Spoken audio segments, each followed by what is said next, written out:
안녕하세요. 저희 6조 발표하겠습니다. 저희는 청년기 대학생 및 성인기 중독, 그중에서도 마약 중독에 대하여 조사하였습니다. 목차로는 첫 번째 생애주기별 정신건강 문제 분석 보고서 안에 청년기 마약 문제의 정의, 역학 및 통계, 정신건강, 마약 관련 현행법, 복지법, 청년기 마약 문제 해결 방안, 마약 중독 관리를 위한 정신간호사의 역할, 마약 중독 관련 간호 문제 및 진단으로 이루어져 있고, 두 번째 생애주기별 정신건강 예방 및 예방간호 활동 보고서에는 개인 접근 방안, 가족 접근 방안, 지역사회나 국가 접근 방안, 마약 중독 문제의 정책 전략이 있습니다. 첫 번째로 청년기 마약 문제의 정의는 청년이 의학적 목적이 아닌 약물을 반복 강박적으로 사용하여 심리적, 신체적 의존 상태에 이르고 일상생활에 부적응을 겪는 상태를 말합니다. 특징 및 위험성은 일시적 쾌락, 스트레스 해소가 중독으로 발전되고 뇌 기능에 변화가 생기고 충동 조절 장애가 생기고 감정 기복 등을 유발합니다. 자아 정체성과 사회적 관계 형성에 심각한 악영향을 끼치고 접근 경로는 최근에 SNS, 다크웹 등 통해서 불법 약물에 접근이 증가하였습니다.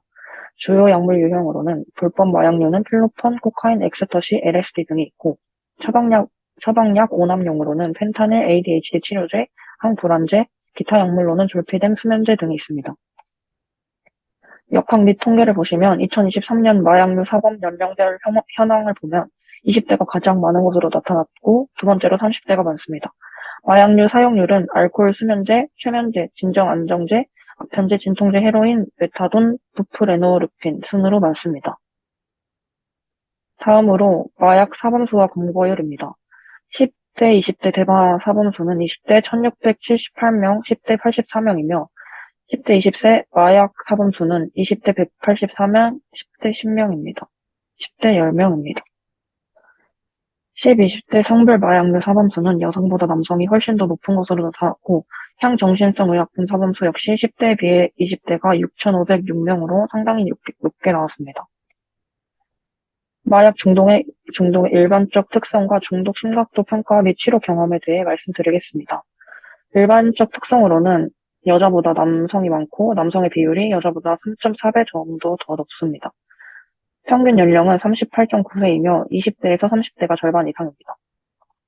기관별 대상자 특성에서는 의료기관에서는 자발적 치료자가 36% 정도로 많고 치료 보호 대상자가 24% 정도로 더 적습니다. 재활기관에서는 보호관찰 대상자가 21%로 더 많고 자발적 등록자가 17%로 더 적습니다. 중독 심각도 평가인 ASI에서 마약류 사용자의 전반적 특성을 평가한 결과 정신의학적 상태와 직업 경제적 상태가 가장 심각한 것으로 나타났습니다. 정신건강의학과 치료 경험에서는 마약류 사용 문제로 정신의료기관을 이용한 경험은 각각 외래 방문이 60.7%, 입원 경험이 38.9%였습니다. 그 다음으로는 정신건강 마약 관련 현행법과 복지법에 대해 말씀드리겠습니다. 첫 번째 국민건강증진법은 제3조, 제12조에 따라서 청년기 약물 문제 예방을 위한 교육 홍보의 법적 기반을 제공하고 두 번째 지역보건법은 제11조에 따라 지역사회 차원의 마약 중독을 예방하고 정신건강 관리를 가능하게 합니다. 세 번째로 정신건강복지법은 제1조, 제13조, 제15조, 제19조에 따라서 청년 및 성인을 위한 정신건강 지원 체계 마련의 법적 근거가 되고 마약류 관리법에서는 제2조의 2, 제2조의 6, 제51조의 2, 제51조의 6에 따라 국가 차원의 예방교육, 치료, 재활, 사회복귀까지의 전 주기적 지원 체계를 마련합니다. 다음은 청년기 마약 문제 해결 방안입니다. 첫 번째로 우리나라 청년기 마약 사용 실태 및 문제점에 대해 말씀드리겠습니다. 첫 번째로 코로나19로 인한 정신건강 악화로 인해 우울감과 몰입감이 증가하여 마약 사용의 원인이 되었고 청년층 마약류 사범이 전체 60%를 차지하였습니다. 그리고 두 번째로는 SNS, 다크웹을 통한 마약 접근이 증가된 것인데 인터넷 이용 능력이 높은 청년층 대상 비대면 마약 거래가 급증하고 있습니다. 세 번째로는 현실 도피 수단으로서 마약을 사용하고 불안정한 취업, 주거 불안, 이 스트레스 해소와 도피 수단으로 마약을 사용하게 됩니다. 두 번째로는 건강 증진 정책 및 제도 개선입니다. 제5차 국민건강증진종합계획은 중독 예방 교육, 홍보 및 고위험군 조기 발견 체계를 구축하고 중독관리 통합지원센터를 통한 전문 치료 재활 서비스를 확대합니다. 정책 기반 마련 위한 데이터 수집 및 효과성을 평가합니다.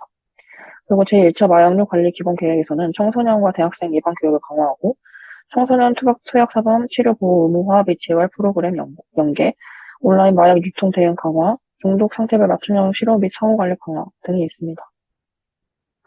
세 번째로는 성년기 마약 예방 활동 및 현장 중심 대응인데, 첫 번째로 예방 캠페인 및 교육 강화, 대학생 서포터즈 및 홍보대사 운영, 중독자 조기 발굴 및 일상 회복 지원, 서울시 마약 예방 사업, 보건소 마약류 익명 검사 도입 등이 있습니다. 마약 중독 관리를 위한 정신간호사의 역할입니다. 4개로 나누어져 있는데, 첫 번째로는 예방적 교육 및 상담, 두 번째로 중독자 발견 및 연계, 세 번째 정신사회적 지지 제공, 네 번째 재활 및 사회복귀 지원입니다.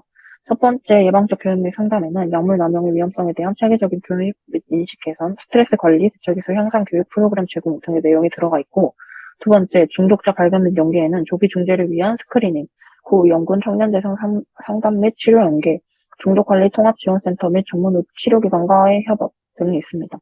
세 번째로 정신사회적 지지 제공에는 사회적 고립감 해소를 위한 집단 프로그램 운영, 자존감 회복 및 사회적 지지막 구축 지원 등의 내용이 담겨 있고, 재활 및 사회복귀 지원에는 중독자들의 재발 방지와 일상생활 복귀를 위한 사례관리, 취업 및 사회적응 프로그램 연계 등이 있습니다. 마약 중독 관련 간호 문제에 따른 진단을 세워보는데요.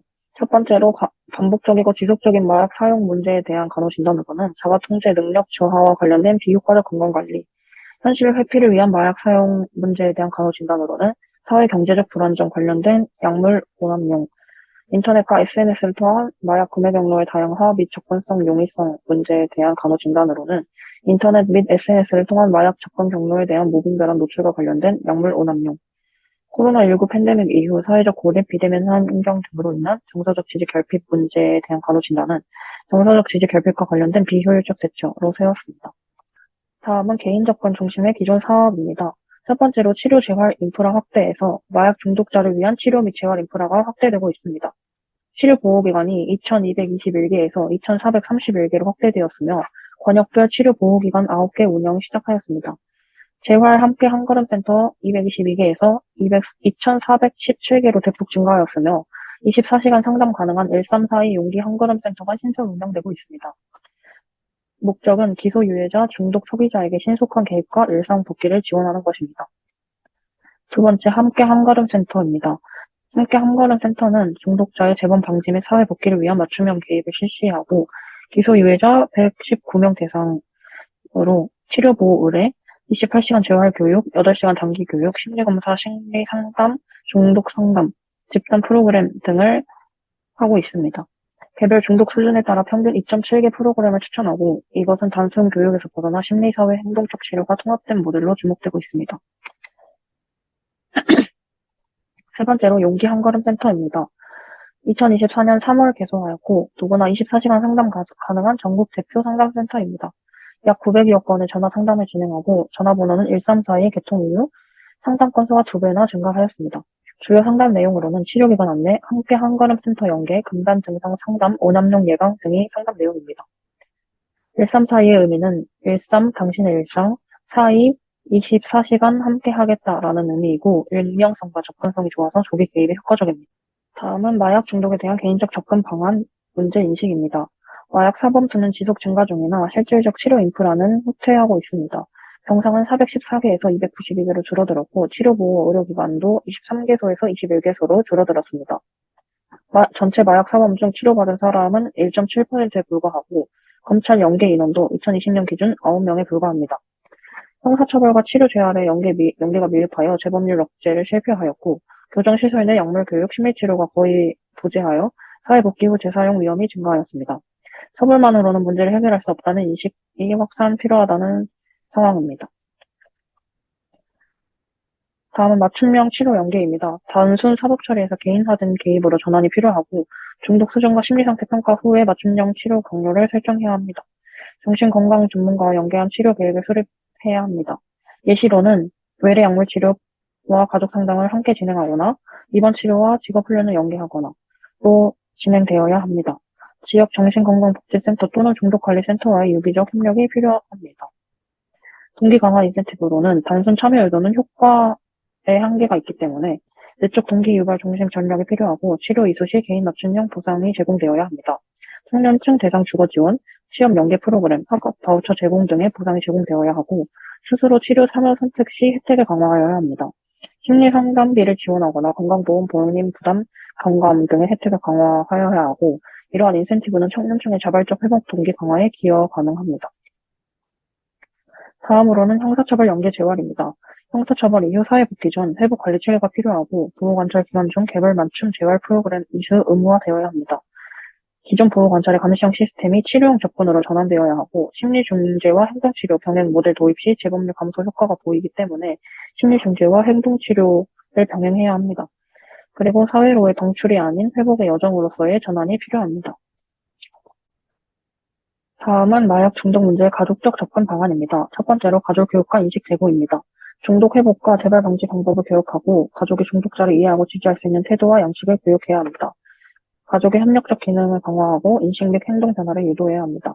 두 번째로는 개방적 의사소통 촉진입니다. 감정 표현 훈련 및 역할과를 통한 의사소통을 연습시키고 상담을 통한 가족 간 갈등 해소 및 공감 능력을 증진시켜야 합니다. 세 번째로는 역할 재조정 및 경계 설정입니다. 가족 구성원별 책임과 권한을 명확화하고 건강한 경계를 설정합니다. 정기적인 가족 모임을 통한 역할 변화 및 역할을 변화시키고 조정합니다. 네 번째로는 회복 지원 및 예방입니다. 가족 참여 회복 프로그램을 운영하고 재발 신호 인지 및 대응 전략을 교육합니다. 스트레스 관리 및 건강한 생활 습관을 지도하고, 다섯 번째로 가족 상담 및 치료 참여를 통해서 가족 전체가 참여하는 심리 상담 및 가족 치료 세션을 진행하고, 장기적인 가족 기능 개선을 위한 추적 관리를 진행해야 합니다. 다음은 마약 중독 문제의 지역사회 접근 방안입니다.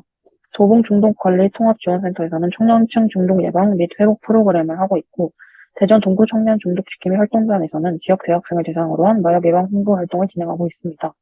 한국마약퇴치운동본부에서는 온라인 및 오프라인 마약 예방 교육을 진행하고 있습니다. 마약 중독 문제의 국가 단위 접근 방안에서는 보건복지부 전국 중독관리통합지원센터와 24시간 마약류 전화상담센터 1342, 그리고 비비 서포터즈가 있습니다. 그리고 회복자, 중독 경험자 파트너링 프로그램, 마약 예방 서포터즈 포인트제, 국가장학금 연계, AI 기반 익명 약물 고민 상담 챗봇이 있습니다. 마약 중독 문제의 정책 전략에 대해 말씀드리겠습니다. 마약류 예방치료 통합관리법을 제정해야 합니다. 예방치료, 사회복귀, 재활을 포괄하는 법제도의 마련이 필요하고, 청소년 및 청년 대상 예방교육을 의무화시켜야 합니다. 퇴소 후 사회복귀를 지원하여야 합니다. 사업의 의무화 확과는 교육, 치료, 복지 체계를 법적으로 연결하여 포괄적 개입이 가능하고, 예방, 조기 개입, 재활까지 전방위적 접근이 가능합니다. 디지털 밀수 유통 당속을 위한 온라인 마약 유통 추적 전담 AI 센터를 전략으로 선택해야 하는데요. AI 기반 데이터 분석 센터를 통해 디지털 마약 유통을 전면 추적하고 SNS, 다크웹, 텔레그램 등 디지털 경고 및 차단 시스템을 강화해야 합니다. 의료기관 내 약물 의존 위험군 조기경보 시스템을 구축하여야 합니다. 병원 EMR 시스템과 약물 의존 위험 알림 시스템을 연동하여야 하고, 의료진의 초기 예방 역할 강화 및 중독 예방이 가능합니다. 참고 문헌입니다. 이상으로 발표 마치겠습니다. 감사합니다.